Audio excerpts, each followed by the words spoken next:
Is your cat peeing inside? It's so frustrating, isn't it? But did you know there are two main types of peeing issues? It's vital to work out which one you're dealing with before you try to fix it.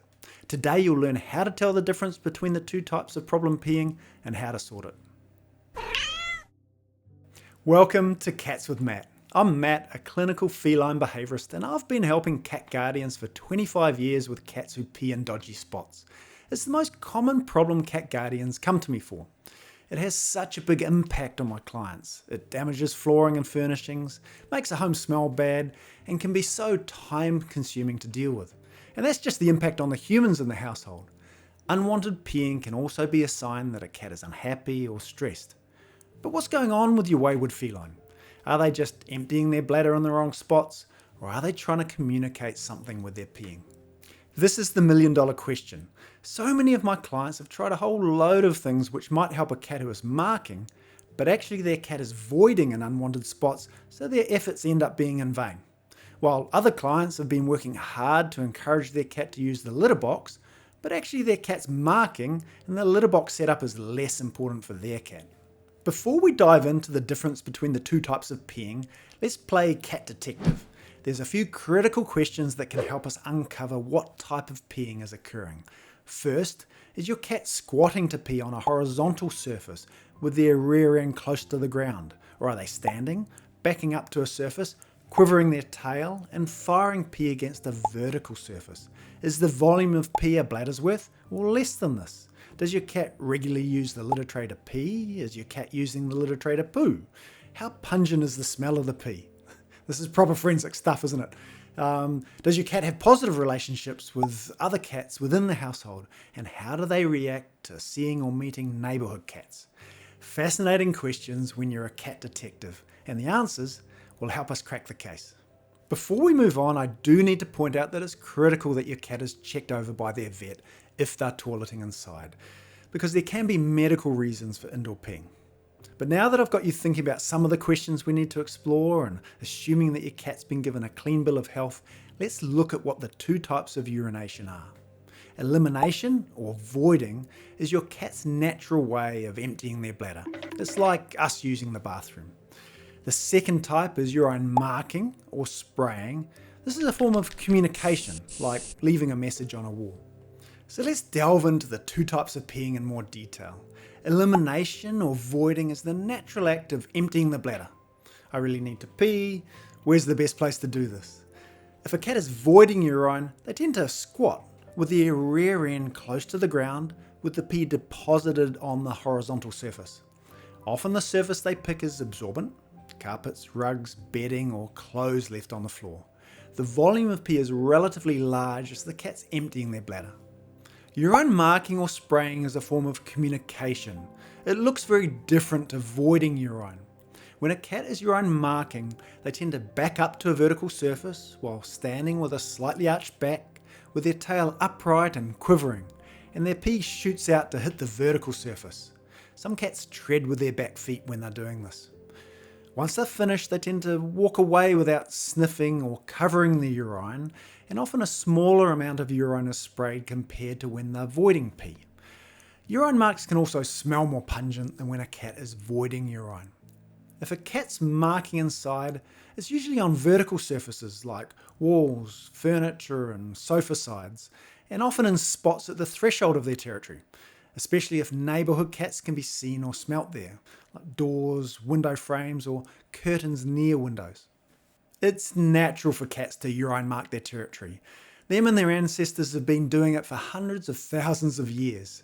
It is a behaviour that's more likely with entire males who haven't been neutered, but neutered males and females can and do spray. Scientists are still learning about the exact details of why cats mark, but we do know that urine marks contain information about the cat and probably communicate something like, I'm here, here's information about me and how healthy I am. Do you want to risk a fight with me to access this territory? So, why is it important to figure out which of the two types of peeing is happening within your home? It's because the approach we take to deal with the unwanted peeing is quite different for each type. Inappropriate elimination is when a cat is voiding in a spot we wish they didn't, so we need to provide appropriate toileting sites they love and want to use. Whereas urine marking stems from a cat feeling insecure or stressed, so we need to address the stresses the cat is experiencing to reduce their instinctual motivation to spray. The main cause of inappropriate elimination is because the litter tray setup us humans have provided is not quite right or just plain off-putting. The two most common reasons for this, in my experience, are when there's a history of pee or poo remaining in the trays, or if the litter material is not to the cat's liking. So, using a clumping clay litter that feels good under a cat's paws and scooping at least once a day can turn around problems when a cat's choosing the wrong location to pee. The design of the litter box may also be an issue. Check out my video here where I talk about how litter boxes are designed for humans rather than cats, and what you need to look for to ensure your litter box is cat approved. The depth of litter, use of tray liners, number of trays, and positioning of the tray are other common things which can contribute to inappropriate voiding of pee in the house. If your cat has access to the outdoors but is toileting inside, also look for things which might be nerve-wracking for your cat outside. For instance, are there external cats who might be bullying your cat and maybe they don't feel safe enough to toilet outside? Okay, so that's inappropriate elimination or voiding, but how should we deal with urine marking? Normally cats don't spray within their core territory. With your pet cat, that's normally your home. However, if a cat is stressed or feeling insecure, this may mean they feel the urge to mark even within the heart of their territory. In my experience, the most common source of stress which can trigger a cat to mark is feline social stress, the presence of other cats near the home or within the home. So if your cat is marking, this would be the first thing I'd be looking for. If there are cats within the household, how's the relationship between them and the marking cat? Do they seem relaxed and affectionate with one another? A good sign two cats are relaxed with one another is if they sleep together touching or groom each other. Or is there tension? Maybe there's stares or unfriendly swipes here or there, or the occasional hiss, or maybe even more serious conflict. If there is tension between cats within the household, you need to find ways to diffuse this tension. Increase vertical space in your home with, say, cat shelves, increase the number of feline resources like food and water stations, litter boxes, resting spots, and scratching posts. Make sure that the cats don't need to run the gauntlet of choke points in the house to get to things which are important to them. If the stress is coming from external cats, find a way to reduce this. For example, you could use a microchip cat flap rather than a standard one to prevent neighbourhood cats sneaking into your home. You might add frosting film to some of the windows to prevent your cat seeing the cats outside, or having external cats stare into the house, which can be very threatening for some cats. Or you might make changes to your garden so it's not as easy for external cats to visit, perch, or use your garden as a highway through the neighbourhood. There's a lot to think about, and the changes required vary a lot from cat to cat and house to house.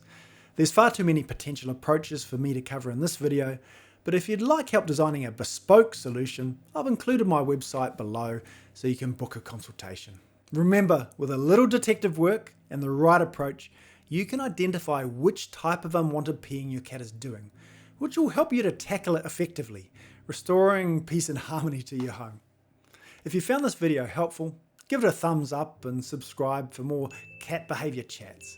And if you have a cat behaviour topic or problem you think I should do a video on, I'd love to hear your suggestions in the comments. Thanks so much for watching, and I'll see you on the next one.